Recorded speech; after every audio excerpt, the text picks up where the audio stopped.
I died once, face down in a wrecked car, betrayed by the man I built an empire with and the girl I once helped rise. They called it an accident. It wasn't. But life gave me a do-over. 6 months before it all fell apart. Now I'm back, smiling, silent and dangerous. They think I don't know. But every step they take I'm 3 moves ahead. This time I'm not the victim. I'm the storm. They say death is final. But what they never mention is the moment right before it. The clarity. The sudden, agonizing realization of betrayal. I remember the sound of metal bending like paper.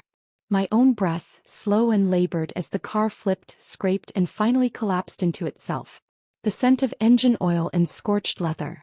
Blood warm in my mouth. And then click. My dash cam dislodged from the mirror hit the dashboard and flickered to life. It should have recorded the crash. Instead it showed them. Sophie Lane. Sitting on my living room couch. Laughing. My husband, Miles Carter, beside her. Arm draped over her shoulder. Kissing her temple. Smiling. Whispering. It was no accident. They killed me. I died with that image burned into my retinas. And I woke up. The first thing I noticed was the smell. My office always carried the faint hint of fresh orchids and pine-scented diffusers. The second was the clock. 9:07 a.m. 6 months earlier. I was seated in my executive chair, in the very room I had walked into after returning from a major business trip in Seoul. My orchid plant was still half dead on the windowsill. My tablet was blinking with unread emails. The skyline outside was exactly as it had been that day. I wasn't dreaming. I'd been given a second life. Second chance. This time I wasn't going to die quietly. The knock on the door came at 9:10. Light, almost hesitant. "Ms. West," came a chirpy, overly sweet voice. "I just left the copies on your desk." Copies? I had asked for printed, bound briefs. I turned slowly. There she stood. Sophie Lane. Wide-eyed. Blushing. Dressed in a too-tight blouse that looked like it came from a college clearance bin. The same girl who would one day sabotage my car. "Come in," I said, keeping my voice calm. She bounced in, smiling like she hadn't just booked my death in her last life. "I finished the copies," she said, placing the stack on my desk. "They're all, well, photocopies of what you emailed." I blinked. "I asked you to print the presentation in color, tabbed, bound, and double-sided." She tilted her head. "Oh, well, isn't copying and printing kind of the same?" I stared at her for a long moment. Before I might have sighed. Taken it in stride. Redone it myself. No. I took a slow breath and filed away the first strike in my mental war ledger. By noon I misbooked a conference room we needed. Sent the wrong address to our lunch guest. Spilled water on my tablet. Called a potential investor by the wrong name, twice. Each time she smiled. "I'm still learning." And the men in the office? They just shrugged and smiled back. "She's new, Ariana. Cut her some slack." She wasn't new. She was lethal. The breaking point came 3 days later. I asked Sophie to take my white Mercedes in for its quarterly service. Basic maintenance. Nothing complicated. She returned an hour later, smug and satisfied. "All done. I told them to rush it and save you some cash." I don't know what she told them. But later that night when I was on the freeway heading home, the brakes failed. I slammed them twice. 3 times. Nothing. The car skidded, spun, and crashed into the guardrail with the full weight of betrayal behind it. That was how I died before. This time I managed to swerve just enough to avoid the same fate. And when the car finally stopped, trembling and damaged, I knew it for sure. Sophie Lane had tried again. She was testing the waters. Wondering if she could finish what she started. But I wasn't the same Ariana West. Not anymore. Back at the office the next morning, I watched her from behind my office blinds. She was laughing at something Miles said in the break room. He touched her elbow.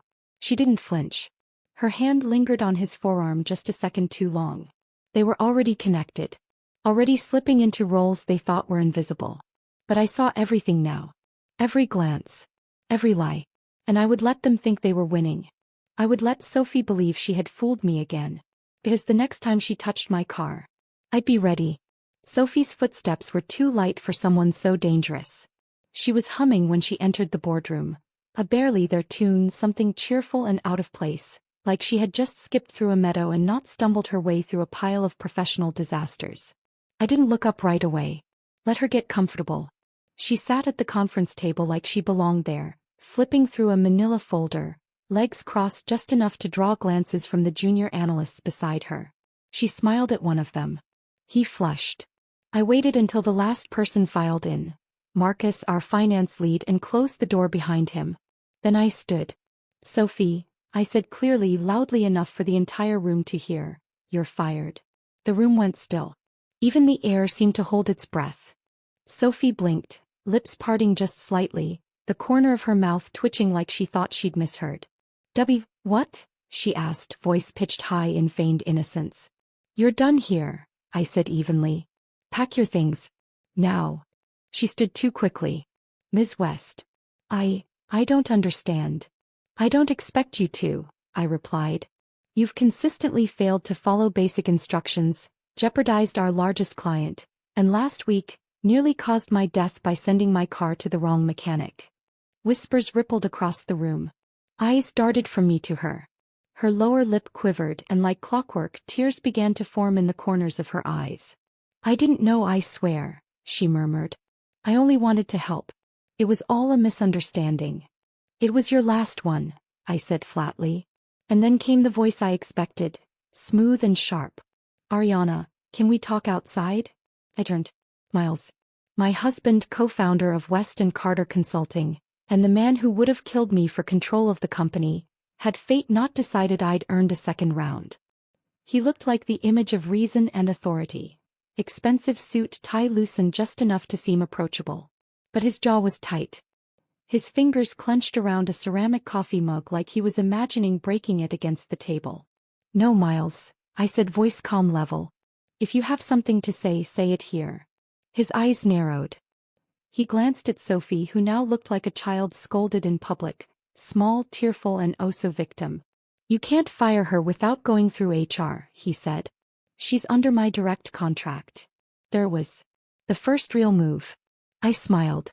Then I'll go to HR right now, I said, already stepping toward the door. And after that I'll call legal to revisit the employment clause you clearly bypassed. She's a fresh graduate, he said louder. She needs time. She's still adjusting. She booked a hostel for a client who arrived in a Rolls-Royce. She spilled coffee on $1 million contract. She misfiled our Q3 earnings and almost sent them to a competitor's inbox.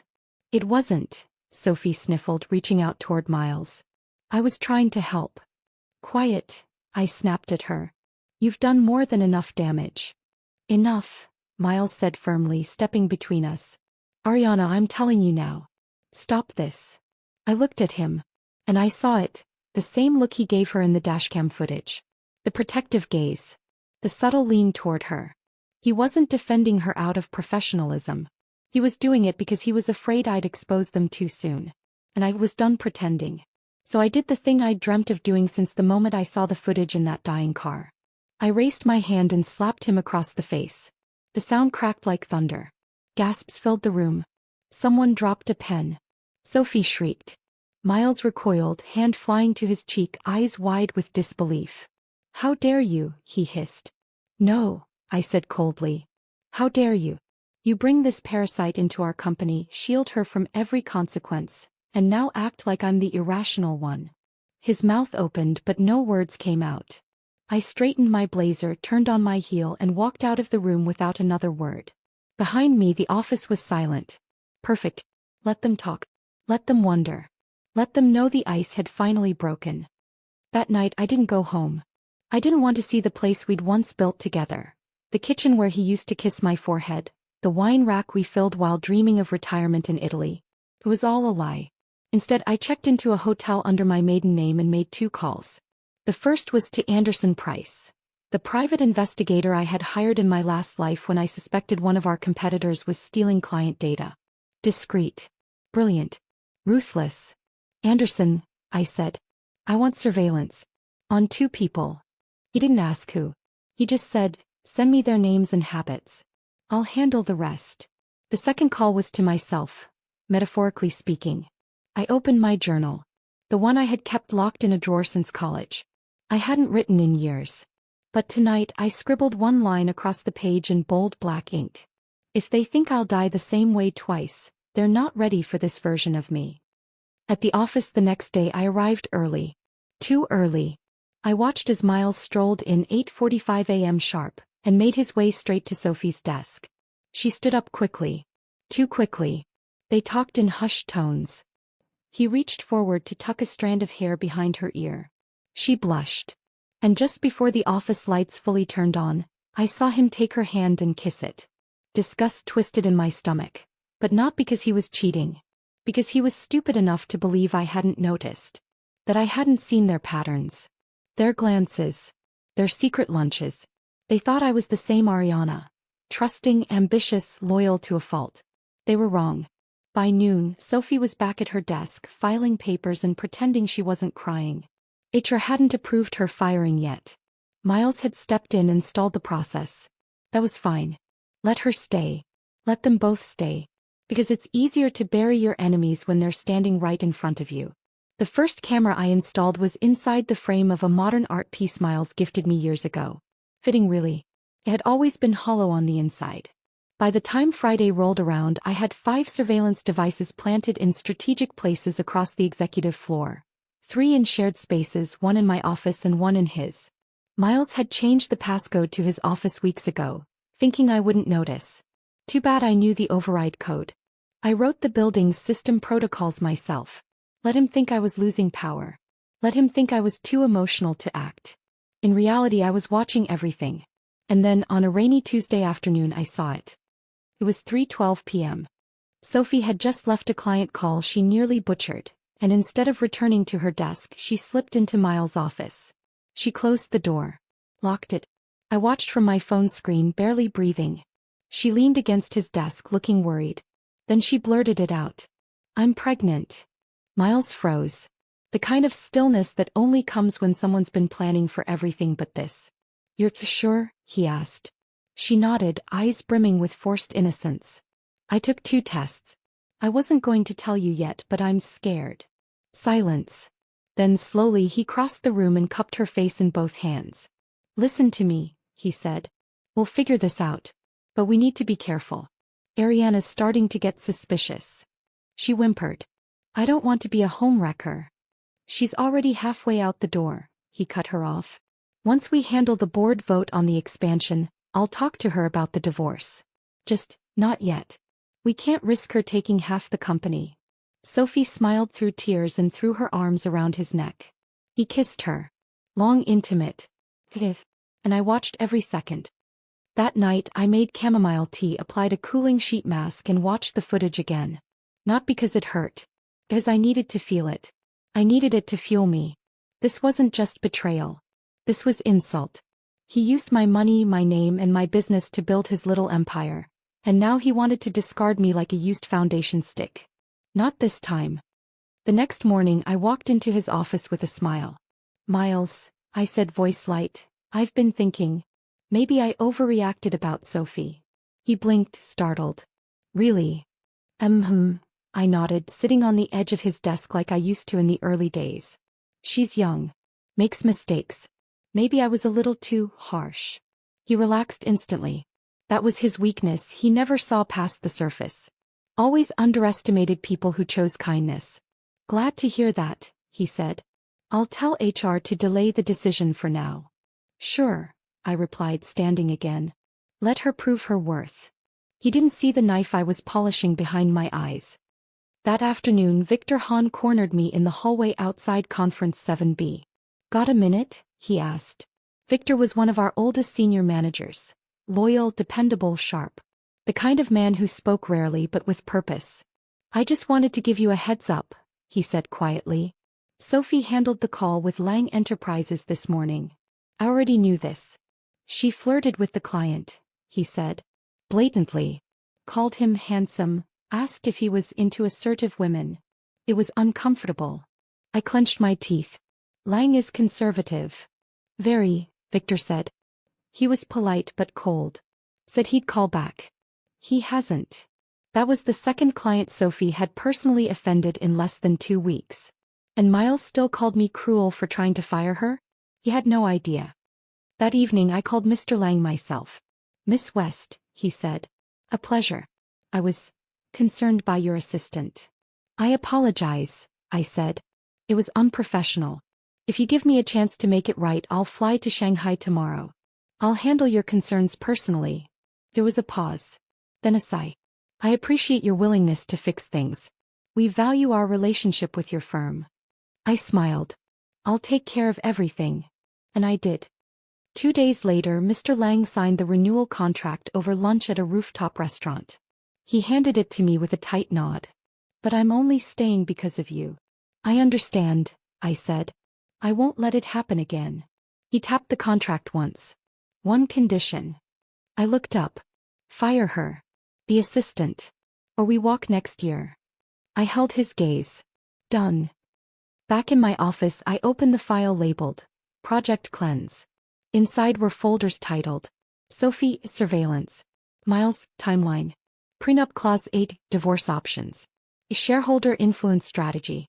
And finally, Hong Clients, Retention Plan. I smiled to myself as I added a new tab. Pregnancy Watch. Then I wrote in fresh black ink. When betrayal meets preparation, revenge writes itself. Let them play house. Let them name the baby. Let them plan my funeral. Because this time I was writing the ending. And neither of them would survive it. The difference between suspicion and proof is silence. Proof is louder. It crashes into a room, strips the curtains off the truth, and leaves nowhere to hide. And on Monday morning at 10:04 a.m., I brought the truth into the boardroom with a flash drive and a smile. I had called an emergency executive meeting under the guise of client recovery planning. Everyone shuffled in, still holding coffee cups, unprepared for what was coming.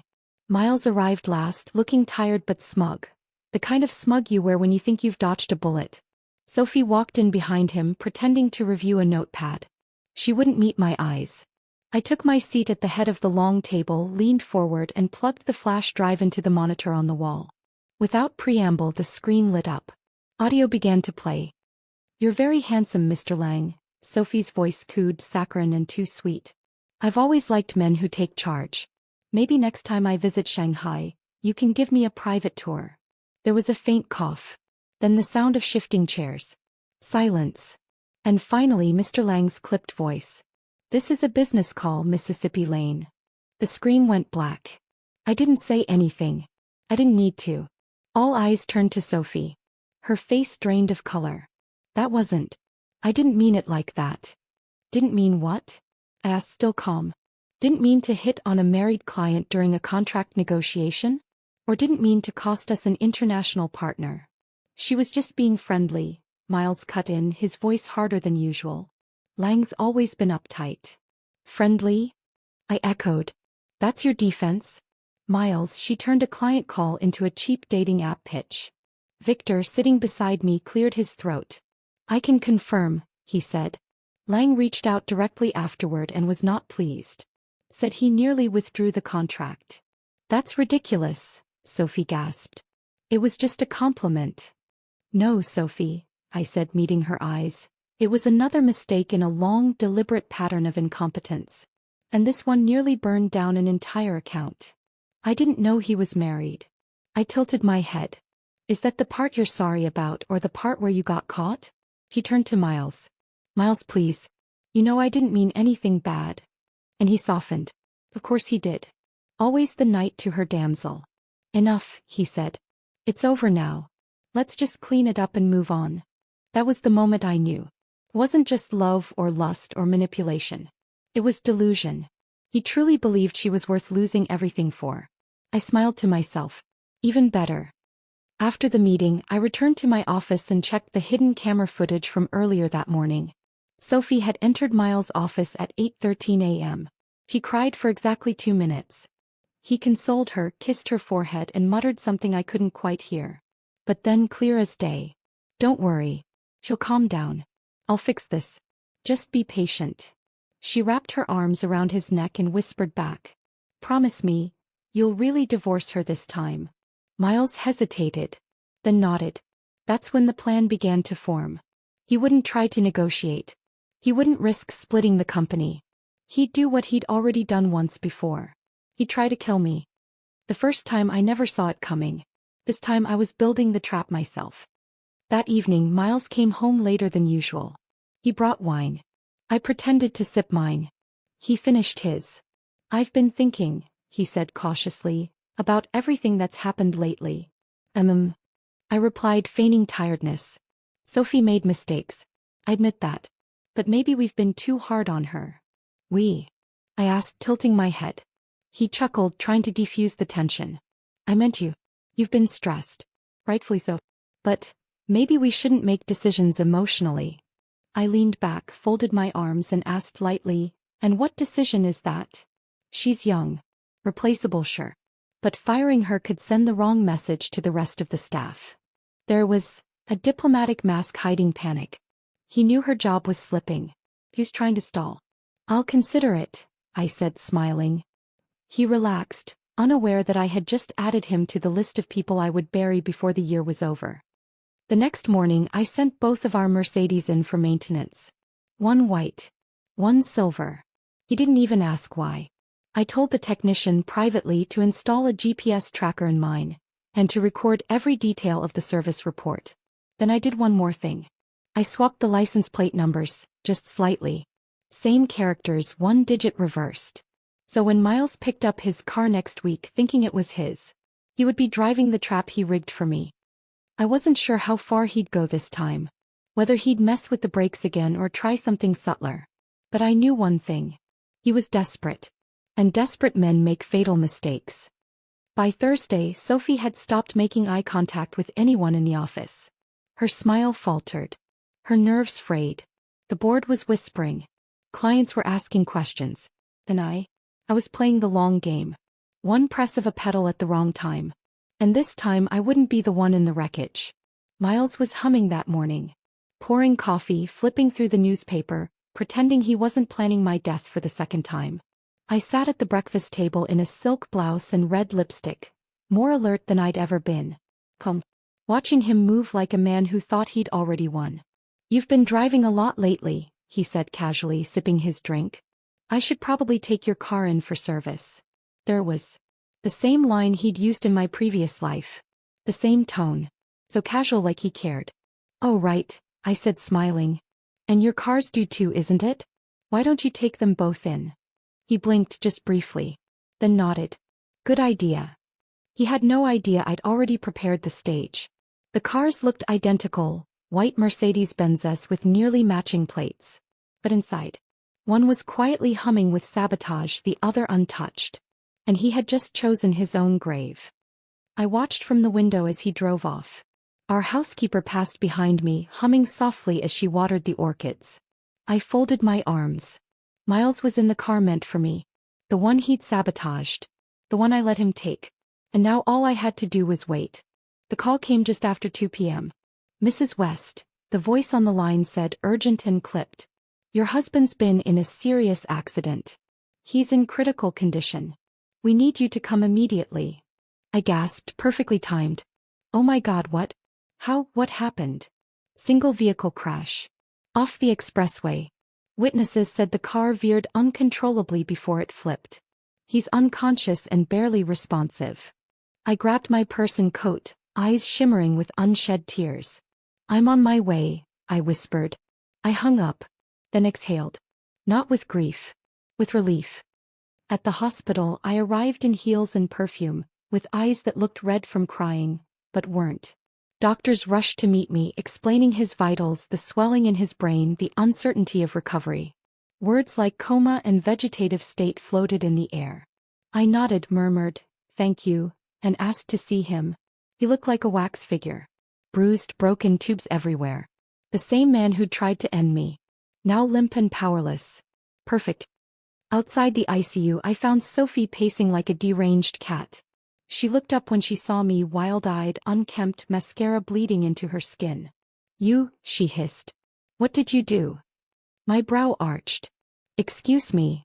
You set him up. He was driving your car. The one meant for you." I tilted my head. "He must have mixed them up. They look so alike, don't they?" Her fists clenched. "You killed him." I stepped forward slowly. And slapped her. Hard. Across the face. The sound echoed down the corridor. she gasped, hand flying to her cheek, shocked more by the audacity than the pain. How dare you? I said coldly. He wouldn't have been in such a hurry if you hadn't called him nonstop this morning. Maybe you distracted him. Maybe you're the reason he lost control. Her eyes welled with tears again, but not the fake kind this time. These were real. Messy. Desperate. Good. A small crowd had gathered nearby. A few nurses. Security guard. They were watching. And I played my role perfectly.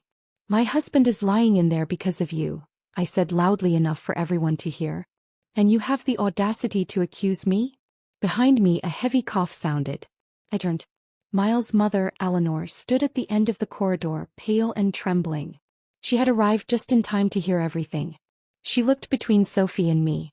Is it true? She asked. Was Ryan driving your car? Yes, I said calmly. Her eyes narrowed. Why? Ask your son, I replied. If he ever wakes up. Eleanor went silent. Then turned to Sophie and slapped her too. Twice as hard. You stupid girl, she shouted. You ruined my son. You ruined everything. Sophie stumbled, wailing. Do you know what you've done? I almost smiled. But I didn't. Not yet. Later, in the hospital lounge, I sat alone, watching the rain streak down the windows. Sophie had been removed by security. Eleanor was in the chapel, no doubt cursing every god she could think of. Miles lay unconscious in the ICU, unaware that the war he started had just ended, with him in ruins. Me. I was free. For the first time in my life I was free. That night I lit a single candle in the master bedroom. Not for mourning, but for closure. I had faced death once. This time I delivered it back, gift-wrapped. Let the world think I was grieving. Let Sophie scream and rant. Because Miles Carter, the man who thought I couldn't survive without him, was now just a name on a hospital door. And I was just getting started. There are moments in life when playing the fool becomes your greatest weapon. That morning I dressed in charcoal gray, hair pulled back, lips pale. Grief, after all, had a uniform. And today I needed to wear it well. Miles lay comatose. Sophie frantic. And I had never been more prepared. I arrived at the hospital alone. No bodyguard. No driver. No staff. Just a bouquet of lilies and silence clinging to my heels. I found them, Sophie, Miles' mother Eleanor, and two of our junior staff, all gathered in the obstetrics department. That was my stage. I didn't even need a script. Oh God, I whispered loud enough for heads to turn, this can't be real. Everyone turned. Sophie's smile froze mid-sentence. She was holding her belly like it was made of gold. Eleanor stiffened. I let my bag slip from my shoulder and stumbled forward. Sophie. My voice cracked perfectly. Why are you here? This is OB. The nurse behind the desk looked up, eyebrows raised. Is she here for Miles? I nodded, biting back a fake sob. Yes. My husband. The room went deathly quiet. Sophie flinched. Ariana, don't. Don't what? I said louder. Don't ask why my husband's mistress is here with his mother? The word mistress hit the air like a gunshot. Phones rose. Fingers started recording. Eleanor hissed, keep your voice down. But I wasn't here to whisper. I thought Miles ended it with you, I said louder still. Why are you still clinging to him like this? Are you pregnant? Sophie backed away, hand to her stomach. Yes, she breathed. And he was going to leave you. Gasps rippled through the waiting room. One woman, heavily pregnant, muttered, shameless. Another whispered, poor wife. Sophie's eyes darted around, panic blooming. It's not what it looks like. It's exactly what it looks like, I snapped. You're a homewrecker with a cheap perfume addiction. And you, I turned to Eleanor, who had turned a shade of mortified red. You knew about this. You encouraged it. Eleanor opened her mouth, but the chorus of disgusted murmurs drowned her out. Disgraceful, someone muttered. Can't believe they'd bring her here. She's the reason her husband's in a coma? Perfect. An hour later the footage was viral. The hashtags were trending. Hashtag betrayed wife. Hashtag mistress in the maternity ward. Hashtag justice for Ariana. Sophie's name became synonymous with scandal. My image. Tragic. Graceful. Strong. The wife who was betrayed but held her head high. Interviews were requested. I declined all of them. Dignity speaks louder than press releases. That afternoon my assistant slid a file onto my desk. "I thought you'd want to see this," she said quietly. Inside, Sophie Lane's full background. And there was the final nail. She had been a recipient of my foundation's scholarship for underprivileged girls. I had paid for her books, her dorm, her flight to the city. I had lifted her out of the mud. And she repaid me by crawling into my bed after I left it. The headlines doubled overnight when that detail leaked. Sponsored student betrays benefactor. Mistress was wife's charity case. Even the tabloids were sickened. Sophie tried to hide. But social media does not forget. She shut down her profiles. He stopped going to work. She even filed a defamation complaint, but by then no one believed her. Especially not after the miscarriage. I wasn't there when it happened. She was walking down a narrow street alone, swaddled in sunglasses and shame. A stray dog barked and lunged. She tripped. And fell. By the time she was rushed to the ER, it was too late. Not only had she miscarried, but doctors informed her that the trauma had damaged her uterus beyond repair. She would never carry another child. When I heard, I was in the middle of negotiating a recovery deal with Hong Corporation. I didn't flinch. I just sipped my tea. Eleanor came to see me 2 days later. She had aged 10 years in 1 week. "I didn't know this would happen," she whispered. "You supported her," I said simply. "You encouraged your son to cheat. Lied to my face. Watched me welcome her into our office while you planned my exit. She could have given us a grandchild," she snapped. "You were always too focused on your career." "Career that built your son's empire," I corrected.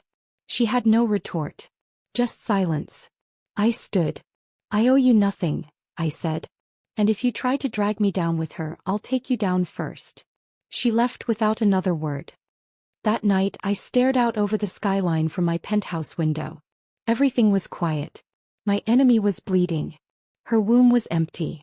Her public image was destroyed. My husband lay in a bed, drooling into a pillow, his mind lost in a storm he created. Me. I was still standing. Taken. Unbothered. Unstoppable. By now I'd learned something about poison. It never screams when it enters your system. It waits. It smiles. And then one day it explodes from beneath your skin. That was Sophie Lane. And the day she finally cracked was beautifully pathetic. It was a Wednesday evening when she came for me. The office parking lot was nearly empty. The sky overhead had darkened to the color of old bruises, and the humidity pressed down like guilt. I walked slowly, heels clicking across the pavement, deliberately alone. But I wasn't unprotected. I saw her coming before she moved. Her shadow slid out from behind the column like an oil stain. She wore a hoodie, her hair a tangled mess. Her eyes were feral. And in her trembling hand, a knife. "You ruined everything," she shrieked, lunging toward me. I didn't flinch. I didn't have to. My bodyguard, a quiet, silent shadow named Rhea, stepped out from the far side of the lot and intercepted her mid-charge. Within seconds, Sophie was face down on the pavement, the blade clattering uselessly out of reach. He screamed, sobbed, cursed, thrashed. I crouched beside her, letting my shadow stretch across her like a funeral veil. "You look tired," I said softly. "You stole everything," she spat. "I didn't steal," I corrected. "I took back what was mine." She glared up at me, eyes full of hate, madness, and something even more delicious, desperation. "You killed him. You turned him into that," she seethed. "You made him hate me." "Oh no, Sophie." I smiled. "He never loved you in the first place." Back inside the building, in front of security and half the remaining staff, I opened my phone. "I thought I'd save this," I said. "But tonight feels appropriate." I played the recording aloud. Miles' voice spilled into the hallway, deep and cold. "She seduced me. I never cared about her. She's just an idiot. A good distraction. Someone I used to kill time with." Then silence. And then Sophie collapsed. She screamed, sobbed, tried to cover her ears. But the damage was done. Everyone had heard it. Everyone knew. The girl who had clung to Miles as her future now had nothing left to grip. The police arrived minutes later. She was arrested for attempted assault and carried away still screaming my name like a curse. Let her scream. It wouldn't change the fact that she was done. Later that night I sat beside Miles in the hospital room. His face was still. Machines beeped. Tubes hissed. Nurses whispered. I leaned in close. Remember when you told me I was too soft? I whispered. Too naive? That I couldn't survive without you. He didn't answer. Of course not. But I kept going. I survived your affair. Your sabotage. Your attempt to kill me. I outplayed your little mistress. I burned her down publicly. And I watched you drive the car meant for my funeral. I brushed hair off his forehead. And the best part? I didn't have to kill you. I smiled. You did it all to yourself. 2 weeks later, the last of the headlines faded. Hashtag Justice for Ariana. Hashtag The Fall of Sophie Lane. Hashtag Carter Corp Scandal. Sophie's trial was swift. The footage, the recordings, the history, everything stacked against her. She was sentenced without hesitation. Eleanor tried to visit me once more. I didn't open the door. Instead, I sent her a letter, a neatly typed, impersonal message. Dear Eleanor, you once said I wasn't enough for your son, that I was all business and no heart. Now you have no son, and I have everything, or even Ariana. I never heard from her again. At the next shareholder meeting, I walked in alone. No Miles. No distractions. No lipstick-stained interns. Just me. Every chair turned. Every executive stood. Every investor smiled. I had survived scandal. I had restored the firm's image. And now I was expanding us to Hong Kong solo. As I stood at the podium, I felt it. The shift. The crown that had once been shared now sat squarely on my head. And no one dared challenge it. That night I toasted myself. A single glass of vintage red. A quiet rooftop. The city glittering below like the diamonds I no longer needed Miles to buy. He had called me weak once. But power has a strange way of changing the definition of strength. And I was stronger than ever. Not because I'd buried them, but because I'd smiled while doing it. Time doesn't heal all wounds. But it does bury the ones who caused them. The news of Sophie's sentencing came with no fanfare. No protests. No defenders. The headlines were brief. Former assistant sentenced for attempted murder, fraud. Scandal figure Sophie Lane begins 12-year term. Just like that, she disappeared. The woman who once stood behind my husband, beaming with pretend humility, was now a forgotten inmate in a cold, gray cell. Her name reduced to a cautionary tale on corporate gossip blogs. I didn't celebrate. I didn't need to. The silence of her absence was its own reward. Miles, however, lingered. For a year he stayed suspended in time, breathing but barely. Machines kept him alive, but the man himself? Gone. I visited once a week. Never missed a day. I brought flowers, adjusted his pillows, whispered updates into his ear. I told him about the company's growth. About the new client partnerships. About the IPO preparations. And then every time just before I left, I'd lean in close and say, "You lost. Completely. And the best part? I didn't lift a finger to kill you." I don't know if he heard me. But on the 374th day he died. Heart failure. Peaceful, they said. I wore black. I gave a statement. The world saw a widow burying her husband with dignity. Only I knew I'd been preparing for that funeral long before the first flower was laid. Eleanor showed up at my door 2 days later. Her face was tired, hollowed out, all sharp edges dulled by grief. "He was my son," she croaked. "He was my husband," I replied. She lowered herself onto my living room sofa like she still belonged there. "You have to take care of me now." I tilted my head. "Why?" "I'm family. You owe me." I smiled slowly. "No, Eleanor. What I owed was loyalty. And I paid that debt in full." Her lips trembled. "I have nowhere to go. You had a son. A mistress. An empire you thought you could run from the shadows." I stood. "Now you have a suitcase and a one-way car ride to a nursing home outside the city. I've already made the arrangements. You'll have full-time care. And no more interviews." She stared at me like I'd struck her. "Get up," I said softly. "You've run out of crowns to wear." The company thrived. Months passed. Clients returned. Headlines faded. Stocks rose. The Hong Kong IPO launched on a clear Thursday morning, with my signature printed across the prospectus. I rang the opening bell myself. Investors cheered. Reporters wrote think pieces on my remarkable resilience. They called me a symbol of grace under fire. A master of corporate recovery. Phoenix. They didn't know the half of it. Sophie never saw the IPO. From her prison cell, I imagine she tried to keep up, maybe through old colleagues or whatever magazines they allowed behind bars. She never contacted me. I never needed her to. She was buried, rotting in her own decisions. Miles was ashes in an urn his mother couldn't afford to collect. Eleanor lived quietly in a countryside nursing home, her name absent from every press release. Me. I sat in the corner office of the company I built, the company they tried to take from me, sipping jasmine tea from a hand-painted cup and watching the sun fall across the skyline I now owned. Not rented. Not borrowed. Owned. Sometimes I think about the crash. About the first time I died. About how my final breath wasn't fear, it was clarity. In that moment I knew I had loved too much. Trusted too easily. Forgiven too quickly. But rebirth is a funny thing. It doesn't come with fire and glory. It comes in silence. In patience. In watching your enemies implode without ever lifting your hands.